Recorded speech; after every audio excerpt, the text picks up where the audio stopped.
عمار يجوب البحار. كان عمار يحلم أن يملك قاربا صغيرا له شراع أبيض. كان يجلس على الشاطئ يراقب القوارب والسفن ويحلم بالسفر إلى بلدان بعيدة. ذات مساء كان عمار في غرفته يقرأ قصة عن مغامرات بحار، ثم وضع الكتاب جانبا وأخذ يصنع قاربا من ورق له شراع أبيض.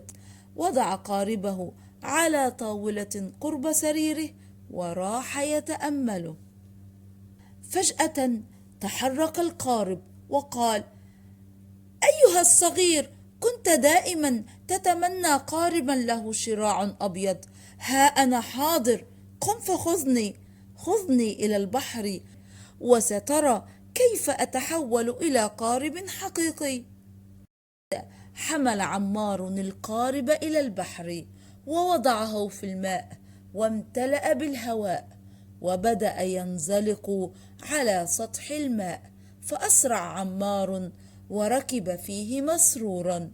طالت الرحلة وأحس عمار بأنه ابتعد كثيرا عن الشاطئ، فشعر بالوحدة وقال: أيها القارب، كفى، عد بي إلى البيت. لم يرد القارب وتابع الرحلة. صرخ عمار: أرجعني، أريد أن يأتي معي أهلي وأصدقائي. لكن القارب مضى في طريقه كأنه لم يسمع. فأخذ عمار يصرخ ويطلب النجدة من أبويه. وصحى من نومه ليجد أنه قرب أمه وأبيه، والقارب الورقي ما زال على الطاولة.